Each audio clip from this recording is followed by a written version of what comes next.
if you can see us.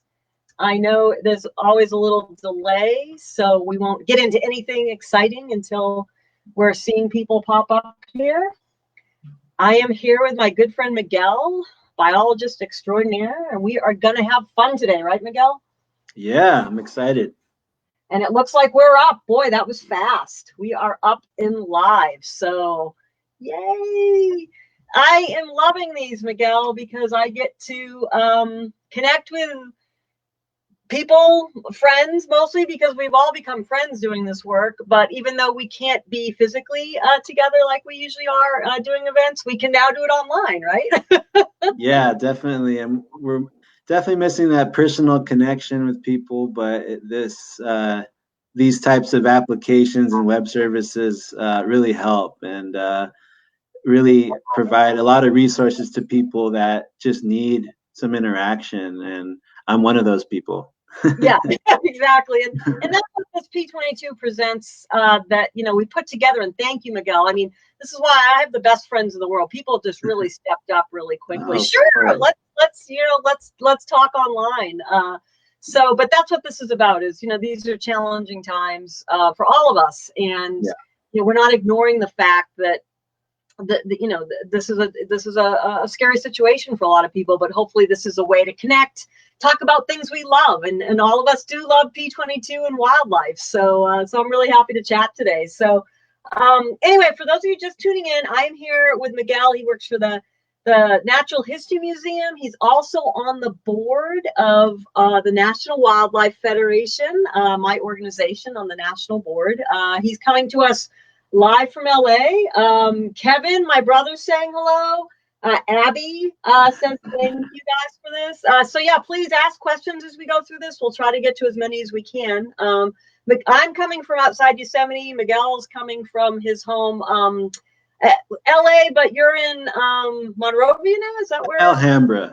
Yeah, Alhambra, right. So and you might see his two of his beautiful children make some appearances. I'm going to give the disclaimer that my dogs will likely bark or run through here, or my cats, but that's what's fun about this. So anyway, but we're going to talk today about so many things. My God, I think Miguel and I could spend hours just chatting.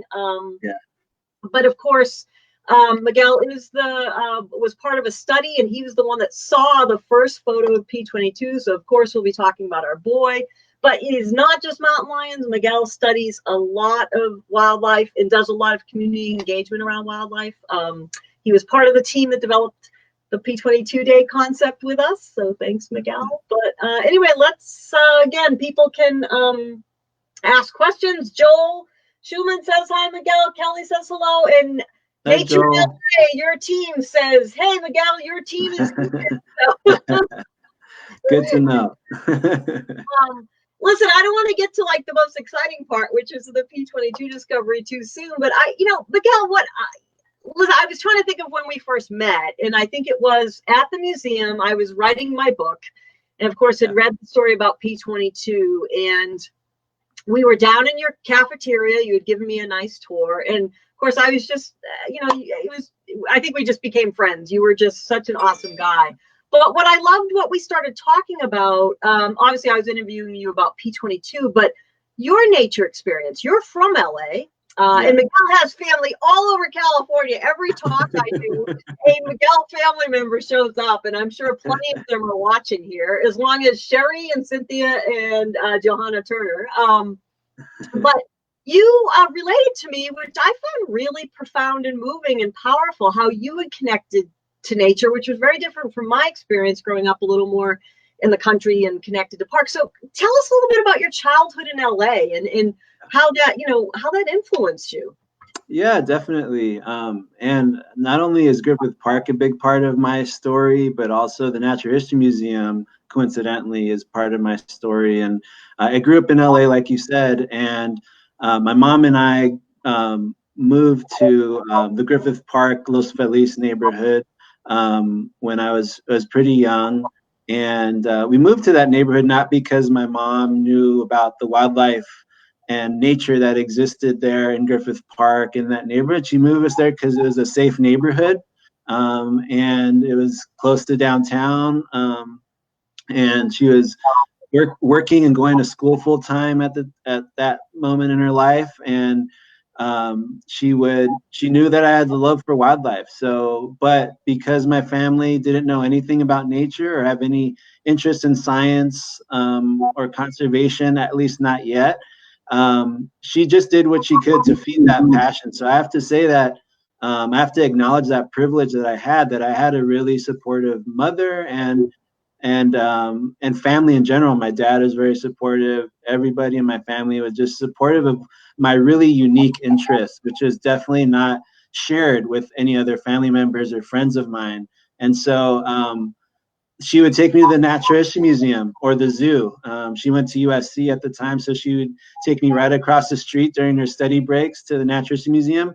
But the message that I got from the museum, or even the zoo for that matter, was that wildlife is out there, wildlife is amazing, and it's worth conserving, but it doesn't exist in LA. And so for me, a kid that loved animals, I felt a little bit in a weird situation where I had this passion, but had nowhere to use it unless I could somehow afford to go do research in Africa or somewhere exotic like that. And so it was really tough. And there wasn't a lot of environmental education programs.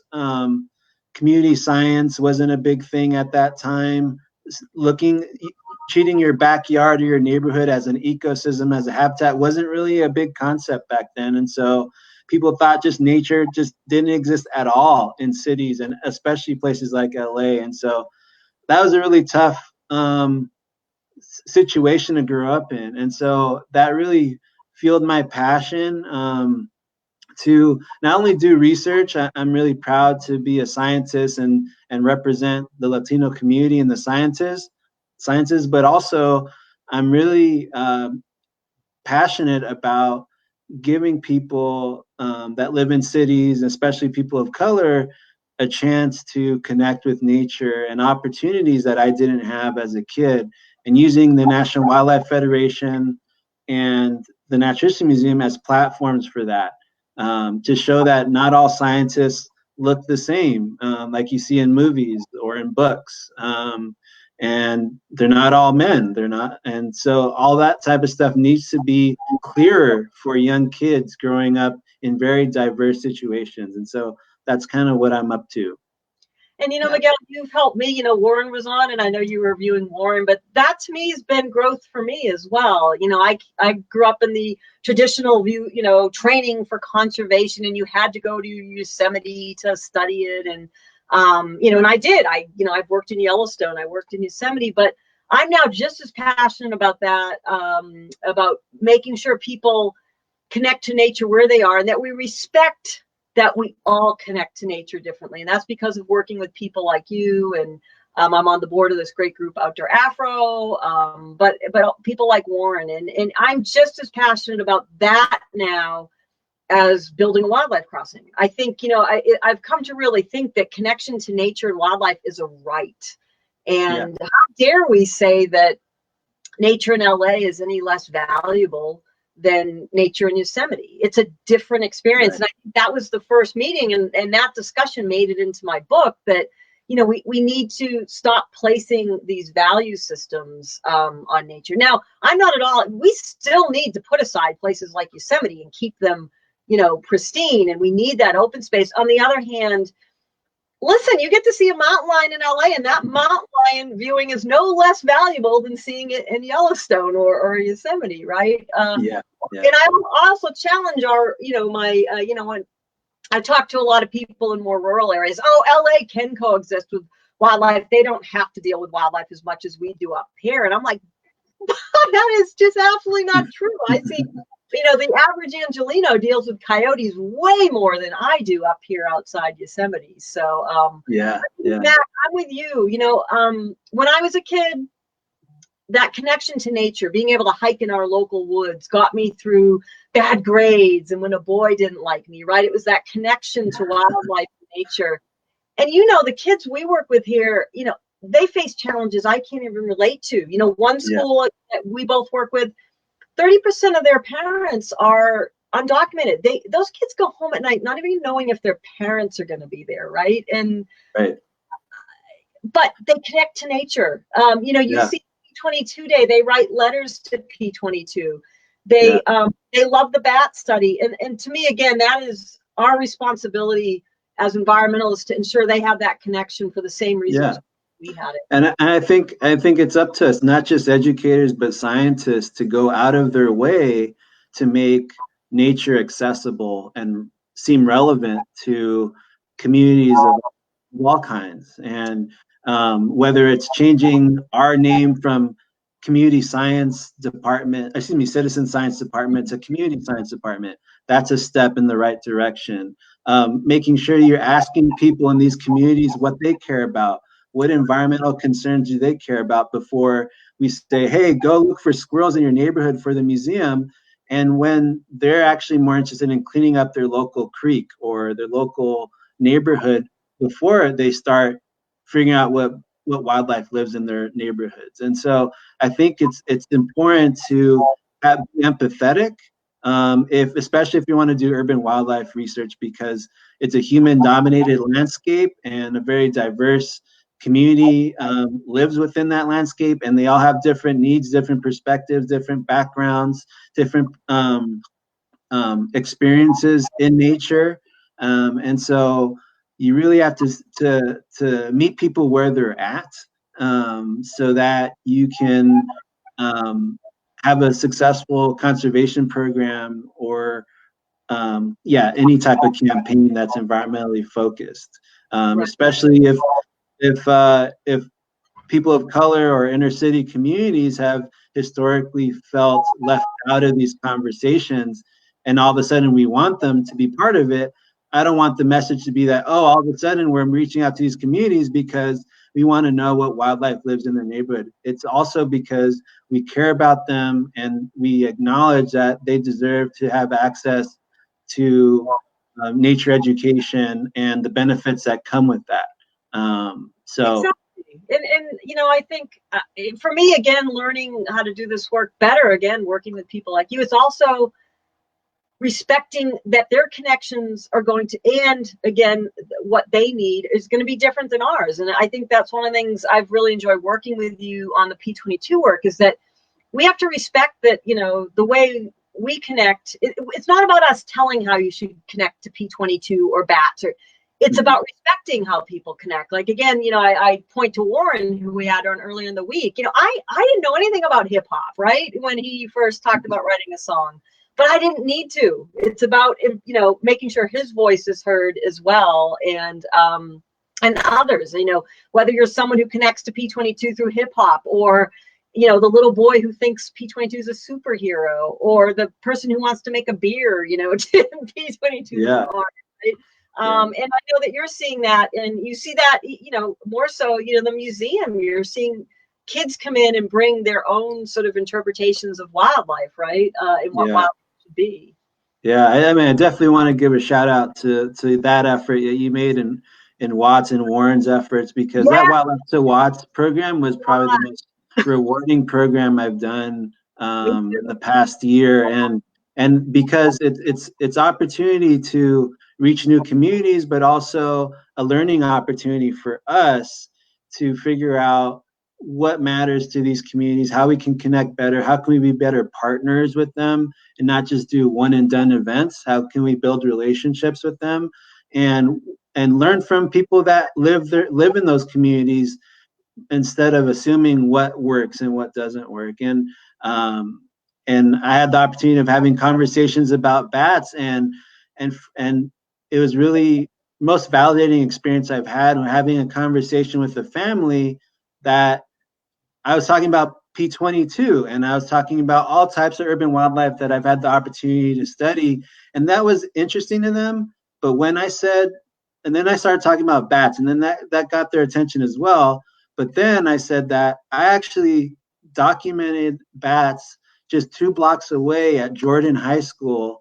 And then they're like, oh, my family goes to that high school, or I went to that high school. And so then that connection started, and then they started really asking about bats, because then they knew bats live in a place that is very personal to me, not just in LA in general, but some are very personal to me, and I want to learn more. And so I think those are important conversations that really are extremely fruitful for both them and for us as well. Yeah, and I'm trying to call up the Wildlife to Watts thing, but and we're going to do it again this year. Here we go. I'm getting better with this technology. It's kind of slick, and that was it. We're doing it again this year. So P22 Day again this year is October 24th. The Saturday before, I got to look that up, is going to be Wildlife to Watts. Here's last year's. But, again, this was not us coming in and saying, we're going to hold this event. We worked with Warren. We worked with the city neighborhood council there. We said, hey, we'll write the check. What do you want? What do you want to do? And it was great. We had a poetry slam. We had, it was wonderful. But again, we got more out of it than they did. And it was just a wonderful community celebration. As you said, it's not a one-off. It's about building relationships. So next year, look for that, everybody. And please come. It was important to us, like P22 Days in Griffith Park. Not everybody can get there. So we're going to go other places to make sure that people have equal access. So that was a really fun one. Let's shift a little bit because we have some questions for you. And maybe... and this is, I'm going to really butcher your name, Miroslava. I hope I said that right. I'm sorry. But how has your experience been in incorporating community scientists to your research? Community science is for sure the step in the right direction. So how has that been? And if you want to talk about some of the community science projects you're currently working with, that'd be cool too. Yeah, I've definitely, it takes a lot of, like I said, working with community members to make these projects successful, not just when you start the projects, but when you're planning these projects, because you have to first figure out what species are accessible for these communities that we're trying to work in, and what projects seem possibly relevant, not just the Natural History Museum, but to these communities. And so I've tried my best by meeting the mission of the museum and also these communities to the best of my ability so far, but there's a lot of progress we can make. But I would say that it's been pretty successful. There are, to be frank, there are communities very close to the museum, which is in South LA, that still don't have a strong relationship with the museum. And but I'm really proud of the museum's aspirations to work with these communities and build relationships. We're starting listening sessions. But as far as community science, we have to use different strategies. We have, like I said, it's not the same for every community as far as what kind of event is accessible. So we can do a BioBlitz, which is going out asking people that have cameras or smartphones to document wildlife with us in a understudied park or a really popular park that's going to attract a lot of people. But sometimes that type of event doesn't work in a place where nature education isn't as popular and it's not as big of a benefit, common as a benefit in that neighborhood. So we partnered with the LA County Libraries, for instance, to use them as this trusted community center and use them to be that bridge for us. And we have events where we have nature days where people have opportunities to meet a scientist, and we do introduce them to the concept of community science, and which is when the public gets involved with research projects alongside scientists. And so we ask them, but we feel like that's another step afterwards, after we build that relationship. So we have these family-friendly events where kids can meet scientists, see local species represented by specimens from the museum. So they learn about what the museum's about, and what wildlife lives in this general area. They go for a nature walk around the property of the library, not into a natural area, to show them that they don't have to have the Santa Monica Mountains in their backyard to be able to find nature. So we definitely purposely do that to show them that even if we're in an alleyway, we can still find nature and share some really cool, interesting facts about them. And so it's hopefully a mission to get them to take pride in nature, regardless of what neighborhood they're in, and then understand what our museum is about and what we want to do next, which is community science as that next step, getting them involved in active research projects that hopefully benefit both the public and the museum. And again, I just want to give a shout out to your, the Natural History Museum of Los Angeles. It is one of the best modern, I mean, I grew up with the, the dark dioramas, and I love that. But on the other hand, my God, the interactive, the nature gardens, but, all the nature stories, the way people can plug into urban nature in the museum, it is top notch. And if you haven't been to the Natural History Museum, they're a great partner to the National Wildlife Federation, but go, it is such a good connection point. But let's talk about the wildlife. Like, I know people want to hear wildlife stories. And listen, for those of you who are not familiar with LA, there's wildlife everywhere. There are coyotes in downtown LA, right? This is there's the notion, and again, this was my learning curve with P22's story, which we'll get to. But here we'll put Miguel's got a photo up of see if we do this right, of P22 or some nature. But there's nature in LA all around. It is not this sort of place that's devoid of nature, despite it. You have Brad Rumble, if he's watching, who has a Esperanza. I mean, they had a burrowing owl show up in the middle. I mean, this is in the middle of the most. So Miguel, talk about some of the wildlife you've seen and study. I know you have some great stories. Bats are one of my other favorite that you study. But what wildlife do you see in LA, and how does that fit in with your research? Yeah. So let me pull up a quick example. Let's see, here we go. I have to select it.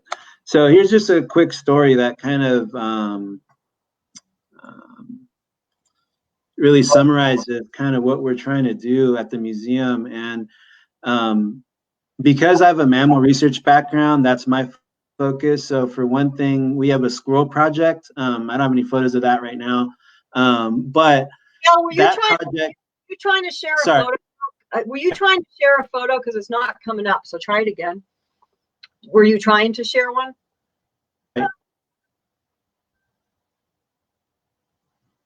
Oh.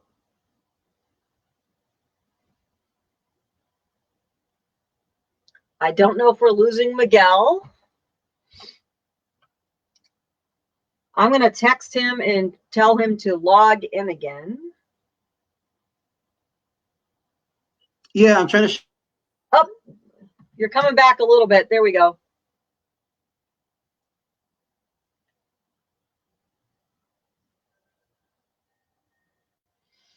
While we're waiting for Miguel to Sure, a photo of a bat.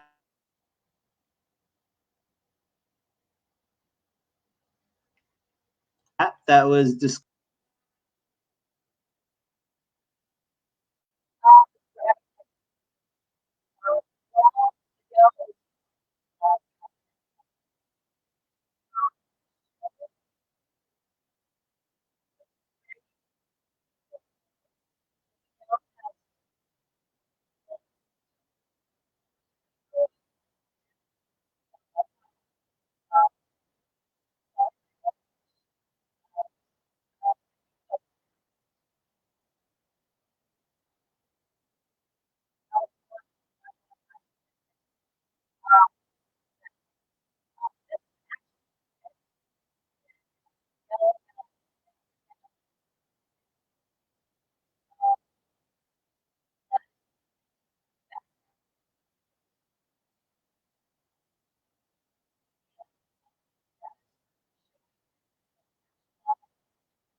Back in. I think we can. Here we go. There you go. The internet's being used so much. I'm sure bandwidth, everything's so fluid. So yeah, anytime you stopped, logging back in seems to fix it. So I want you to get back to your wildlife stories, but I was, I don't know any jokes, so I was suffering while you were gone. This is such a great photo of Rhea in her bedroom, and that is P22, one of your photos. And I was saying while you were gone that she is going to be a wildlife biologist, obviously, when she grows up. But I hope so, you know. Yeah, that'd be awesome. Anyway, get back to your I'm going to actually call our tech support to see what's going on, so because we obviously want to show some of your photos, but why don't you start talking about, while I call tech support, some of your wildlife stories that you were before we got disconnected. Yeah, I have been strategically choosing projects to best my ability that I feel are accessible. So for instance, because I have an urban mammal research background, my first community science project was the Squirrel Survey, which is a project that's looking at the distribution of squirrels throughout Southern California. And so we're looking at the non-native fox squirrel that you can see basically in any neighborhood, that was introduced by Civil War veterans in the early 1900s into West LA, Sawtell Veterans Home.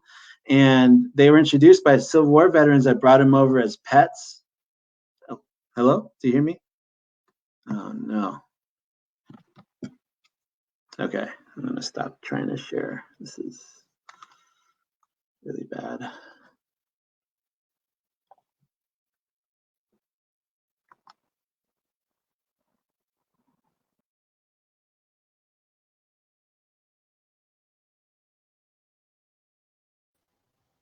Yeah, I'm gonna have them send them to me. I'm back on, everybody. We are having some technical difficulties when Miguel is trying to show a photo, so we're not sure what's going on, but our crack internet team is on it here. Yeah, can you email him or text him, and we'll get some photos, or I can Google them. All right, cool. Thanks. All right, bye-bye. Anyway, Miguel's going to log back in. Sorry, thanks for bearing with us. We're not sure what's going on, but every time Miguel tries to share one of his photos, he is getting cut off, and we don't want that, because Miguel is the person here. He's coming back again now. It happens every time I try to share a photo. Yeah, so Miguel, keep talking. I'm going to Google some of what you're talking about, because I have some of your photos as too. So keep talking. I'm going to find some. So go ahead. Yeah, I don't know where I left off, but I was watching basically what species that lived in LA and asking people to observe animals that that basically existed everywhere, because I wanted to make sure that whatever urban mammal research project I chose after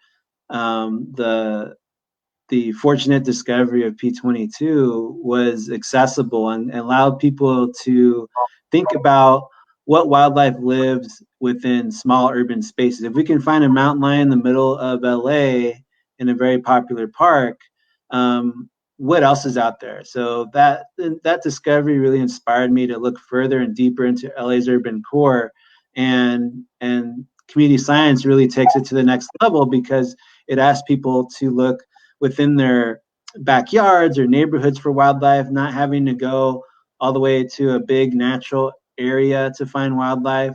And squirrels was, I thought, was a really great start. And so I asked people to look at the distribution of fox squirrels, which is a non-native species introduced by Civil War veterans in the early 1900s. And they were introduced into West LA. They were basically released pets from Civil War veterans and have spread all over LA ever since. And so that makes them very accessible to different communities, but also allows us as scientists to figure out how their range expansion is going in comparison to our Western gray squirrel, which is a native species that's basically disappearing from the LA landscape. And when I was growing up in LA, I didn't even know we had more than one type of squirrel living in LA. So it's a really great educational opportunity about the natural history of these squirrels, but also an ability for anybody to participate in this. They can participate on their lunch breaks or on a hike. And then after that, I got started with the Backyard Bats Project, which is another project I started, which I thought was also accessible for a lot of communities. But that was a little bit more risky on our part, because the equipment needed for that is a little bit more expensive. And we knew even less about bats than we knew about squirrels. And so the goal was to look at what bats lived in LA. The assumption was they lived in LA, but only in these big urban open spaces. And so I wanted to see where they lived within the rest of LA County, which is mostly private property. Probably over 70% is residential or business buildings. And so we asked people to participate in that. And which is great is because it's an opportunity to learn about what bats live in our backyards, but also how resilient or sensitive are these species to urbanization. But what's great about bats is that they're controversial. People either love bats or they hate them or are afraid of them.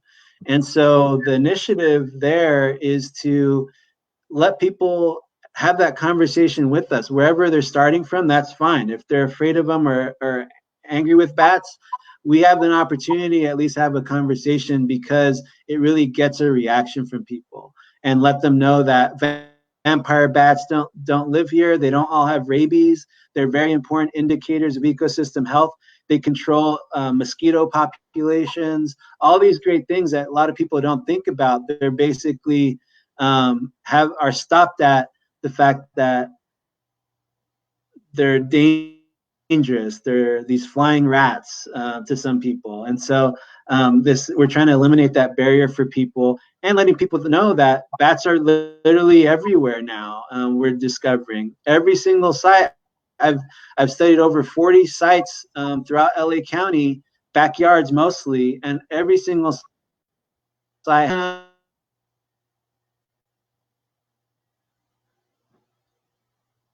I think we might be losing Miguel again. Or Culver City, Los Feliz, all those neighborhoods have Miguel, I think you're out a little bit, but can you talk about, some of the different species? I mean, you're, as part of the Backyard Bat Survey, you are seeing some cool stuff, and stuff that I think surprised you. Can you talk a little bit about that, if you can come back on?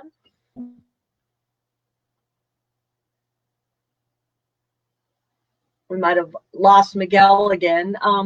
Let me talk a little bit while we're waiting to get him back.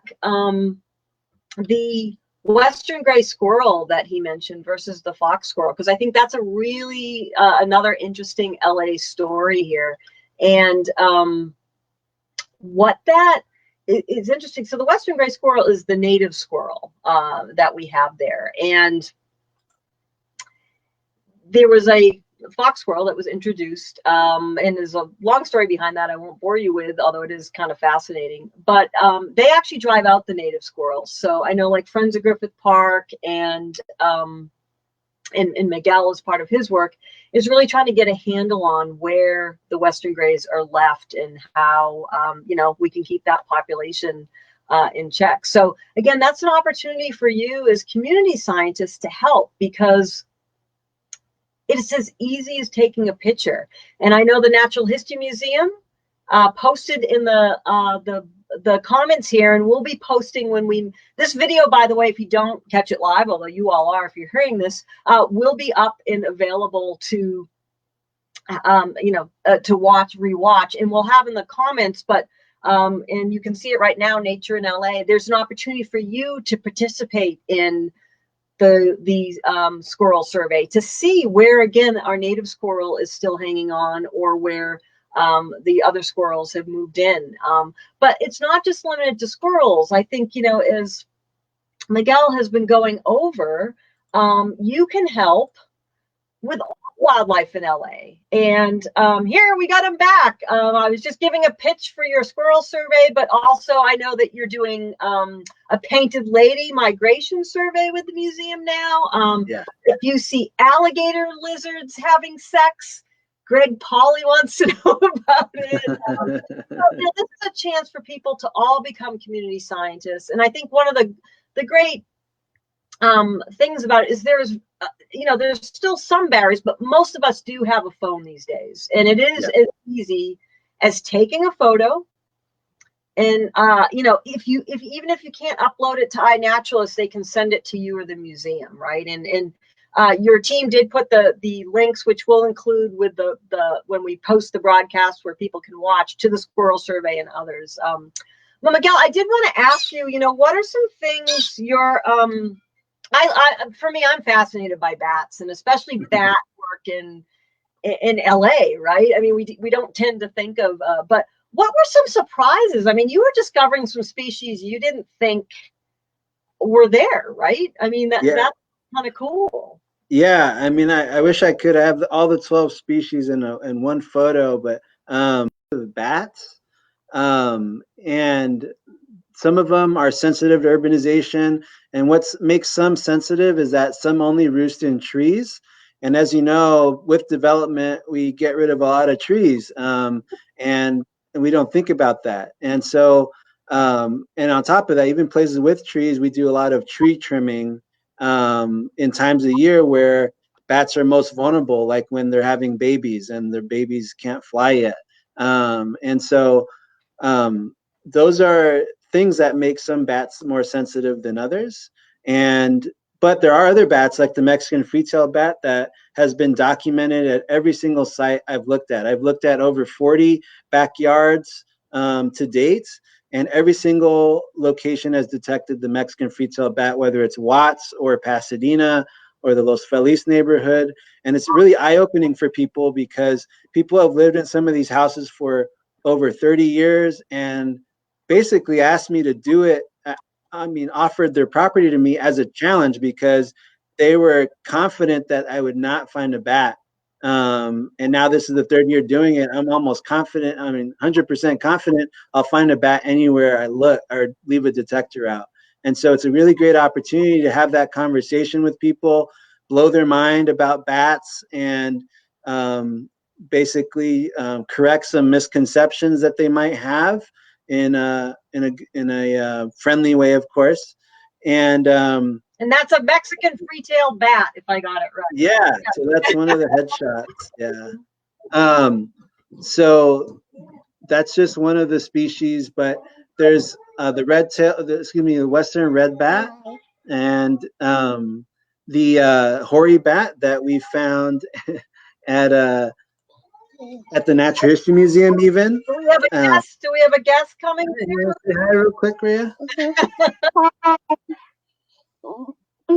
Say hi. And we showed That's you, remember? There you are. That was great. Tienes tu camisa. Yeah. Tienes tu camisa. That's Sesame Street on your pajamas. Yeah. Okay. I'm gonna keep talking. Okay, Rhea? Is that okay? And Miguel, we have a. You can go have lunch. Yeah, we got lunch. It's lunchtime. I'm getting hungry too. So I'm surprised my dog is here. Miguel, So a couple questions. One, Janita had a joke for us. A joke for you about how do alligators have sex? Very carefully. Although alligator lizards, you know, the same there. Joel, it doesn't seem very careful because they're literally biting each other. So I have a photo for Greg, which he has. I'll try to dig it up of them eating. Joel says he has a question: is April when the bats roost? They are just recently coming around here.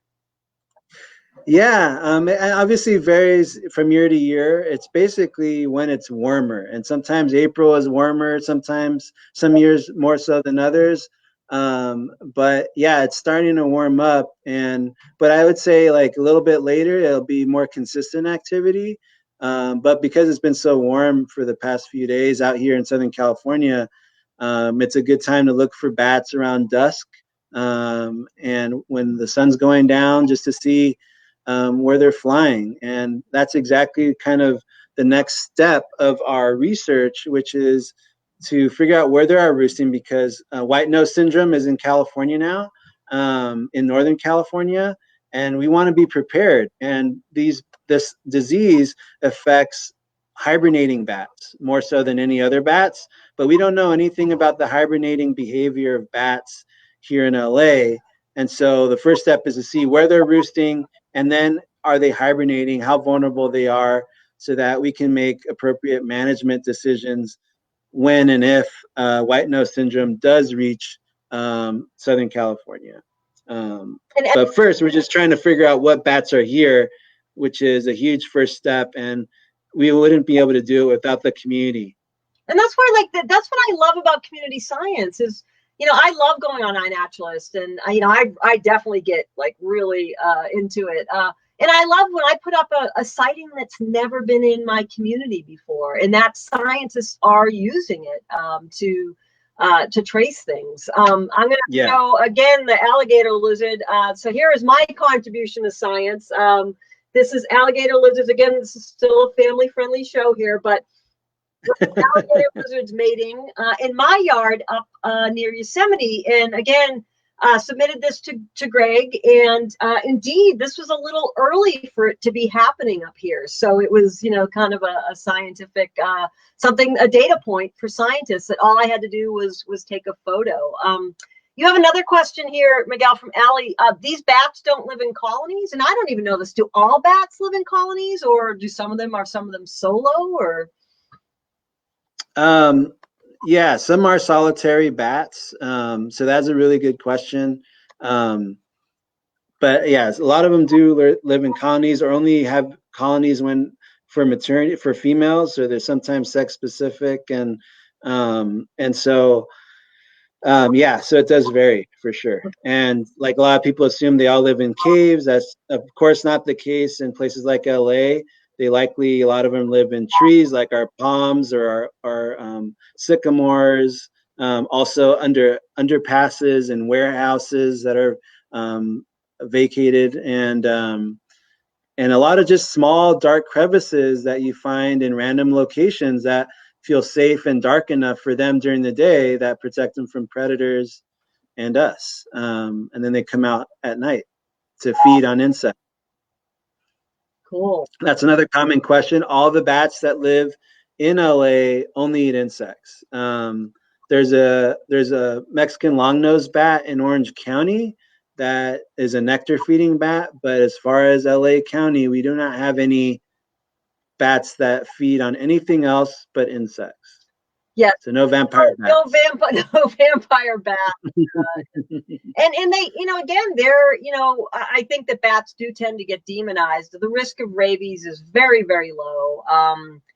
But they do eat mosquitoes. So again, bats are a really good thing to have in your yard. In fact, Miguel, you'll like this story. I have this window that a lot of moths gather on at night because I at first mistakenly left the light on a couple times, but then started doing it because my frogs would gather to eat the moths. Well, I came home a few weeks ago and was walking to my front door at night, and something hit my head, and it was a bat that was going after the moths. So, oh wow! So yeah, I mean this window of moths is now subsistence for whatever species of bat is trying to get food. Stay out of their way. Yeah. They have important work to do. So Miguel, I want to make sure, and listen, if you have time, Miguel, we'll go a little over because you kept cutting out. But I do want to make sure we have time, of course, for the most famous inhabitant of our of our talk tonight, which is P22. So I know you can't access your photos, but wow. So again, if you're just there you go. Miguel was part of this Griffith. It was a Griffith Park connectivity study with I think Erin from USGS and Dan Cooper, and you were in charge of looking through the photos that day or something, right? Tell the story, because this I never get tired of hearing the stories. How Yes, so it was definitely like you said, it was a partnership with me and those two other biologists. My role was to set up the camera traps, and the question we were asking was, is Griffith Park an island? It's a very understudied park, and we didn't really know much about it. It's kind of managed like your neighborhood city park, meaning that it's managed for people, not for as a wildlife preserve or anything. And so really nobody had done any monitoring of the park. And so, and carnivores and big, large mammals are such great indicators of connectivity and ecosystem health that we thought it was a really good first step. And that also happened to be my specialty and Aaron's specialty. And so I was in charge of basically all the field work, data collection. And so I would figure out where to put these cameras and collect the photos.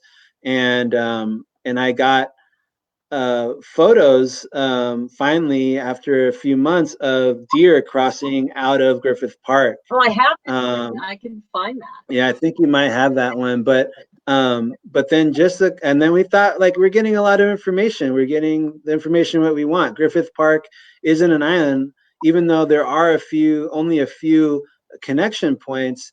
It's at least has enough connectivity for some species to get in and out to find the resources that they need.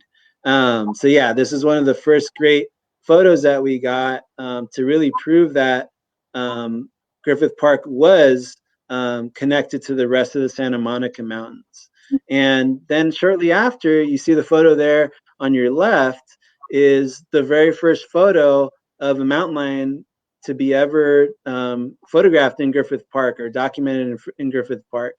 And that was probably the ultimate proof of connectivity, because these species are the most space needy and urban sensitive mammals that live in the LA area. And to our knowledge, they were only known to live in the Verdugo Mountains up north in Burbank, Glendale area, or in the western Santa Monica Mountains west of the 405. And so for us to find this picture was just really great proof that these animals are a little bit more resilient, and also a little bit more desperate than a lot of people think to find open space and connectivity to escape one another as very hyper-territorial individuals here in Southern California. And they're even more territorial here than other places because they're all packed into these really congested areas because they have nowhere else to go.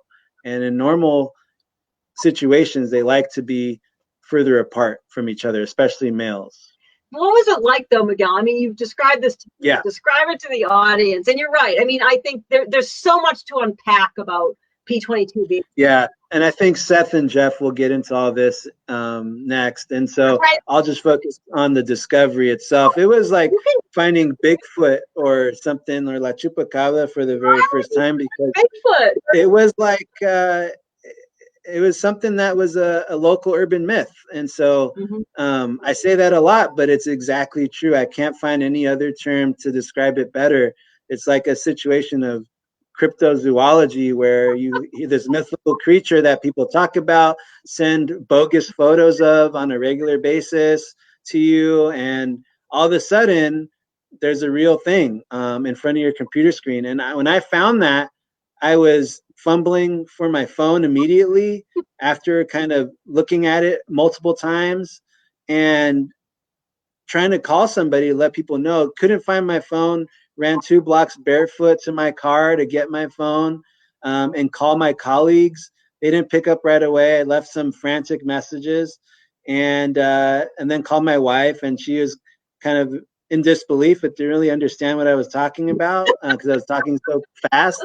But then Aaron called back, and then shortly after Dan, Cooper, and we all talked about how big of a discovery this was. And we sent that off to the Park Service, Jeff and Seth, and who you'll talk to next. And they took it from there. We showed them a good spot to trap P22 in Griffith Park. And they trapped him about 3 weeks later, and when they trapped him, they put a GPS tracking device on him, but took some blood samples, which really confirmed how big of a deal this was, because it confirmed that he came from west of the 405 because his dad lived his whole life west of the 405. And so for me, it was an opportunity to really prove to people that LA is definitely a place to take pride in with regards to nature. We have some really great wildlife stories right here in our backyards. We don't have to rely on famous stories from Africa or India. We have them right here in LA. And also it's hopefully inspiration for people because it's a very relatable story. He crossed some very world-renowned landmarks like the 405 and the 101, and went through places like Hollywood and lives within the same park as the Hollywood sign and the Griffith Observatory and the Greek Theater, very famous places, and that everybody from all over the world knows about and can relate to. And the fact that he crossed major barriers is another way for people to relate to his story, that he's beating the odds. Freeways. Yeah. Yeah. But and so you studied big cats, I think, in Nicaragua, right? And or carnivores. Yeah, and Jeff and Seth will be on it too, so they're coming up next. So the sequencing is kind of great. But yeah, as a scientist in your own right, like did this challenge your preconceptions of what wildlife does? Did it, how do you put it in perspective as a scientist as well? Yeah, to be honest, I mean, even after the discovery, people were still had the same perspective with regards to where animals, especially these big animals, lived and where they didn't. And this was kind of just thrown up on its head, basically, because even when I started that jaguar project, which was with Paso Pacifico, they were kind of also under the impression that it would be very hard to ever find jaguars in this very fragmented landscape in Nicaragua, which is basically this isthmus of land sandwiched between the Pacific Ocean and Lake Nicaragua. And all of it was basically livestock territory, basically, and privately owned. And so they thought they're very cautious about putting cameras in certain areas where they thought were kind of hard to even consider having jaguars or even a lot of other like cats like mountain lions or ocelots in those areas. And so it took a few years. It took a while for this story to take hold. I think after Steve Winter got those Nat Geo photos of him with the Hollywood sign in the background, and this story kind of spread and spread. And after P22 had been in the park for a while, to show that not only can a mountain lion make it to the middle of LA, but he can live there in an unprecedentedly small territory. And if that's the case, jaguars can probably do the same in fragmented landscape in Nicaragua, and other large carnivores like leopards in Mumbai, India, can also navigate very urban areas as well. And so hopefully it inspired a lot of people to think a little bit outside the box. And by doing that, you're forced to work with community members that you really didn't work with before to answer really important scientific questions about these very sensitive large carnivores. And what is a successful conservation program, and how involved does the public need to be? And I think the Save LA Cougars campaign is a great example of that. And because there's no other campaign like it. And just a few years ago, probably nobody would have considered a mountain lion conservation campaign that was so urban and human focused and community driven like this one. And and you were maybe you were on the, you've helped us shape that. So thank you. And I put up a photo of the museum exhibit of P22, and you're right. I think P22 would not be remaining in Griffith Park if the public will wasn't there. So I think that is really the bottom line, and why it is so important to engage people. And again, not engage people as just the hard science. It's about people love this cat, and that's I mean, we can point to how many species have gone extinct despite the science, which is important. I'm not a practicing scientist, but I am a scientist. I have a science degree. You can publish scientific papers, which you need to. That part of the equation you need. But if the public doesn't have that value, which P22 shows, and I mean, what other cat has a museum exhibit dedicated to him? Not just about, the animal in general. And I think this is one of your prouder moments, right, Miguel? When look at that sign. Yeah, I mean, I would lie to say that I don't smile every time I see that walking into the museum. It's amazing statement, especially how full circle this experience has been for me, being a little kid walking through the mammal halls and getting this message of wildlife is out there, but in very exotic places. And now being able to be part of a new mission that really fills in that gap for local Angelenos, local people of color that live in this community, to know that not only do species, a lot of biodiversity live here in LA, but there's amazing stories like the P22 story that lives here in LA, and that's something to take pride in. And for an institution to really embrace that, it says a lot and makes me take pride of where I work, and that the exhibit is still there, even though it's only supposed to be there for a few months. And yeah, seeing kids running through the halls, jumping over the simulated traffic that we display in the exhibit, and doing scavenger hunts to learn about P22 is just shows that we're in a different moment here, and we have one of two choices: one, to keep nurturing these kids into taking pride of local nature, and making sure that there's more of me out there, people like me out there in the future, or we can go the other direction and push these mountain lions to extinction, which is going to happen in less than 50 years if connectivity is not improved, and if we don't do a better job at getting people of all backgrounds to take pride in local nature. And I think we're definitely going in the right direction, and I'm really hopeful because of campaigns like Save LA Cougars, because of initiatives by the museum like this, and also work of NWF to make nature more accessible.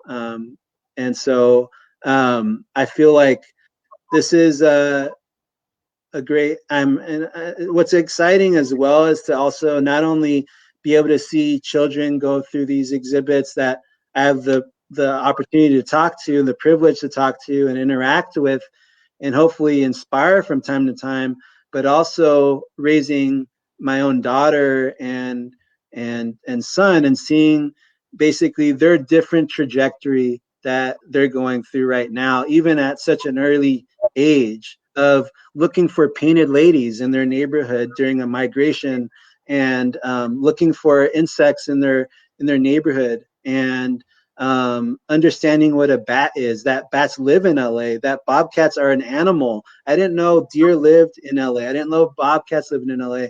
And my daughter can walk circles around me as far as having nature education, the nature education that I had probably up through the 8th, 9th, 10th grade. And so this is something that I have to say is a great moment, and a privilege of mine to be able to witness this firsthand and see that efforts that are made by these different institutions thinking outside the box is really paying dividends right now.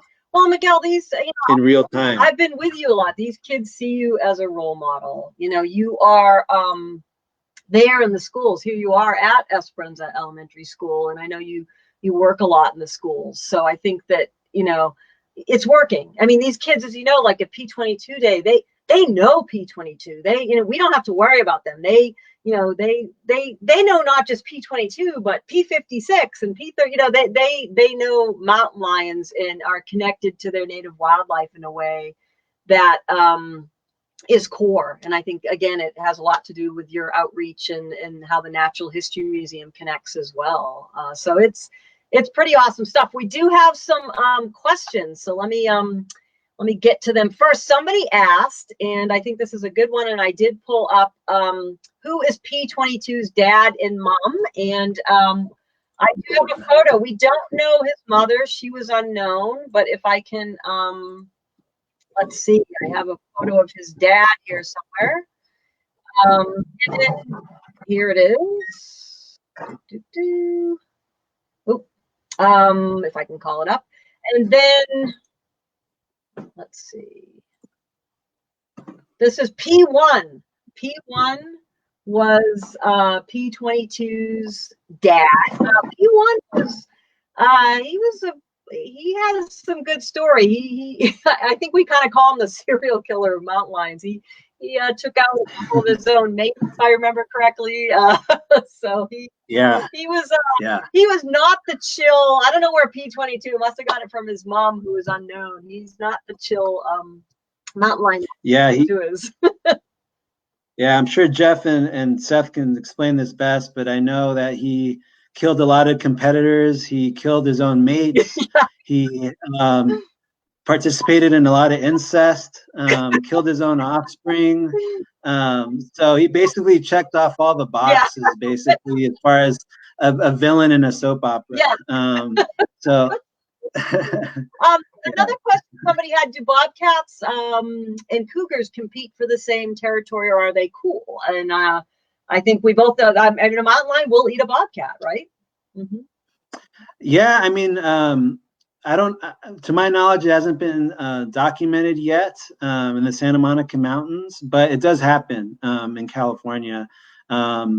But I don't know how big of a chunk of their diet. At least with P22, to my knowledge, he eats coyotes and raccoons. But bobcats have yet to enter his diet so far.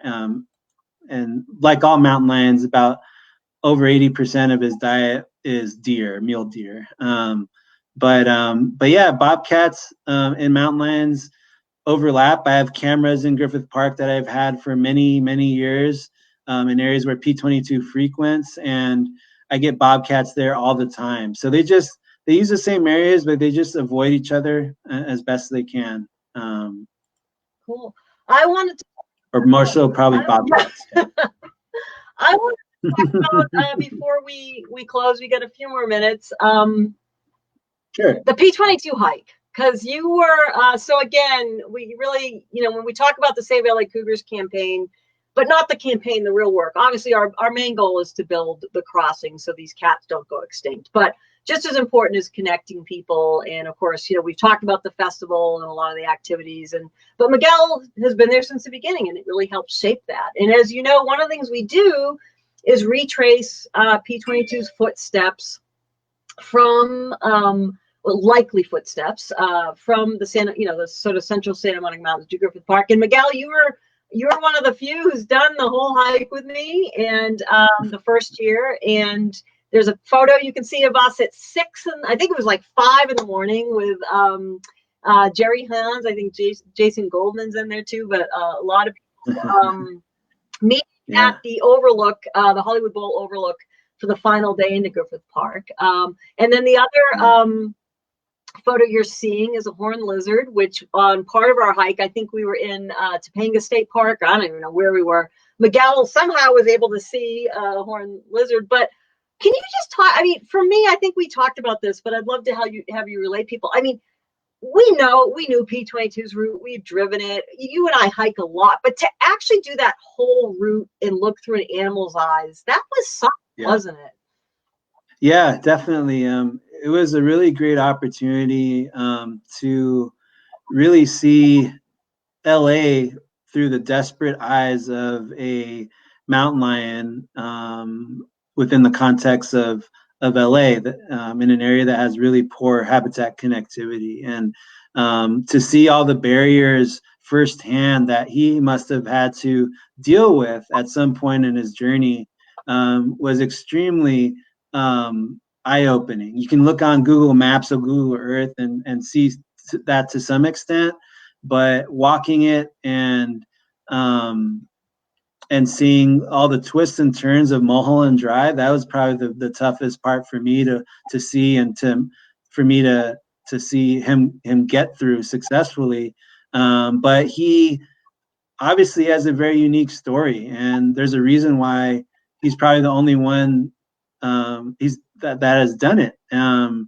Since LA has been so urban, and there's been another male or a couple other males that have made it across the 405 since then, but none of them have completed that journey like P22 has. And so P22 just had a little bit of extra luck and courage, I guess, to cross all those barriers. But for me to look at different points and look to see where Griffith Park was, and to see at what moments on that journey he can see green space in the horizon, which was Griffith Park. I wonder if what was going through his mind at that point, and whether it was motivation for him or made it seem extra daunting. But anyways, yeah, it just was very an emotional trip for me, because it's one thing being able to be part of his discovery, but then understanding more about his journey really made me a little bit more, even more empathetic and passionate about conserving these species from local extinction, that for a reason they don't deserve to be go extinct for. Yeah. So yeah, I think, but it also shows us how fragile it is. There's only a little bit of connectivity or opportunities left to bridge these gaps. And once those things are built, it's really hard to take that back and get that connectivity back. And so, like I said, I think we're in a really important moment here, that we have to make a really tough decision about which direction we want to go. And of course, hopefully what we decide is that we want these species to be here for future generations, because they deserve it. I think that's what's great. I think LA, as we know, almost squarely comes down on the side of native wildlife. And I agree with you. You know, that hike for me was eye-opening. I mean, we don't think about it this way, but I mean, every step, if you're looking at it through a wildlife's eyes, was death, right? Whether, you know, think of not even a mountain lion, but a fox or a dog. There's poison, there's a road, there's a fence you have to get around. That any wildlife makes it in an urban area, to me, just is a testament to their adaptability. And I think the least we can do is help them out. And it showed me in some respects how little they need, but they can't deal with oblivion. And that's where we're heading if we don't take these steps. So, and I think that is good. I mean, again, P22 has inspired so much action that I'm at least encouraged, but you know, we can't do away with everything. And that's, you really have to watch. What else, Miguel? I mean, you know, God, I mean, you do so much. What things you work on before we close, or what are like people to do? Like, I mean, you're somebody who, you know, how can they help, I guess? So. Yeah, I mean, I just want, hopefully people draw inspiration from P22's story. And for me, it was inspiring for me as a scientist and also as an Angeleno, and I would even say a person of color that has gone through barriers himself. But as a scientist, I mean, as an Angeleno, it's inspiring because now I'm taking pride in wildlife. We have an ambassador for local wildlife that I didn't have as a kid. But from a scientific standpoint, it's inspiring to know that wildlife, like we said, is more resilient than we thought. And so animals, and to figure out what other species are out there and deeper within the urban core. And I really encourage people to take more pride in nature and look at their neighborhoods a little bit differently, not just as these concrete filled neighborhoods devoid of wildlife, but also as a ecosystem and how we can act more responsibly in it. And I think part of that is helping people to figure out what's there and doing your part in that way, not just cleaning up trash, but also letting us know what's there to inspire people to conserve these places. Sometimes it takes finding that animal and broadcasting that information for people to finally think, oh, I shouldn't do that because it's going to affect this animal that I know lives in my neighborhood. And so there's a few initiatives that we have at the museum. I mean, like I said, there's the bat project that really explores a species that doesn't have the same barriers as a terrestrial, large, wide-ranging mammal. It can fly, but it has other barriers like the existence of street trees and bodies of water, and the importance of restoring the LA River is vital to the kind of conservation of some of these species. I also say just encouraging your family to participate in projects that are seasonal, like the Painted Lady Migration Survey that we have right now on iNaturalist, and we'll share those links maybe in the comments. And then also we have the City Nature Challenge that's coming up at the end of April. Yes. That is not a competition this year because of the COVID-19 outbreak. We don't want to put that pressure on people and force people to feel like they have to go out of their way to find nature in open spaces that are now off limits, but to find what they have in their personal spaces, like their homes or their apartment complexes and backyards, and to let us know that nature is everywhere, and inspire people from all backgrounds and neighborhoods to kind of keep their spirits up by engaging with nature. We know how therapeutic just knowing nature is there is for people. Just knowing nature is there and acknowledging nature access, not just in the physical way, but also with regards to knowledge. And so the last thing I'll try and say is that try and do your part even in these difficult times. Talk to each other. Think outside the box by using technology and things you're not currently comfortable with, and work through those tough times, because it'll pay off. And I think from certain standpoints, I'm going to be a better person, more aware person as a result of this, not just of health issues like COVID-19 that might affect our areas in the future, but also how much nature is here in with right under our noses. And I think these are opportunities to get even closer to that while we're getting through this COVID-19 situation together. And I just want to say to everybody, hang in there.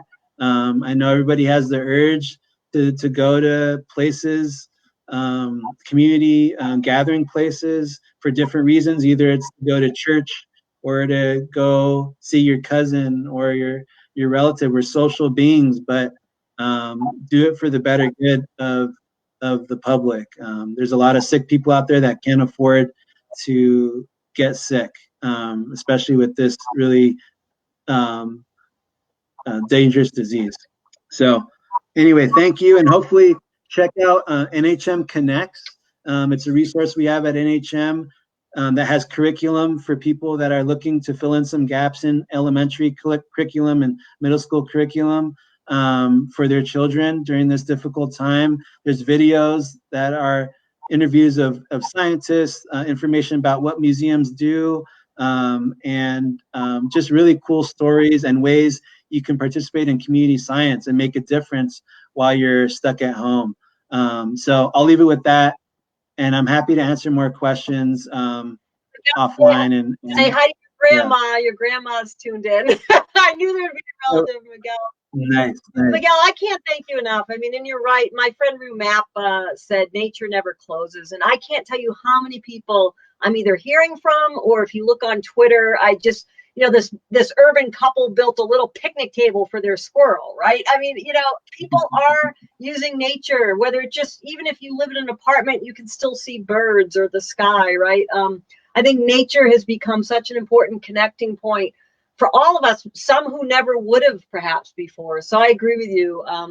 But Miguel, thanks for being such a good friend, and you inspire me and continue to help me do my work better.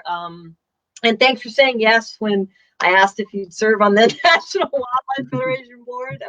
You also It's great. shape, a very large and old conservation organization to do this work differently as well. So the comments, Miguel can go back and answer some of your questions later. Again, this video will post and be available if you want to rewatch or look at the comments. But thanks for everybody for tuning in too. Again, I could talk with Miguel for hours, but we'll have to. But who's up next? Is Jeff and Seth, the dynamic duo with the National Park Service. And they'll be on at 2:00, and we'll really focus on their mountain lion and other urban carnivore research that they've been working on, that again, Miguel has contributed to with some of his work. So anyway, Miguel, thanks for all you do, and thanks to the Natural History Museum for co-hosting. And again, I think the Natural History Museum and in your work, Miguel, and others there are connecting people in ways that I never had as a kid. So thanks for doing that. Anyway, thanks, and tune back in, take a lunch break, take a bathroom break, tune back in at 2 and ask your questions of Jeff and Seth. But Miguel and family, love ya. Thank you. Actually says hi. Okay, take care, everybody. Bye.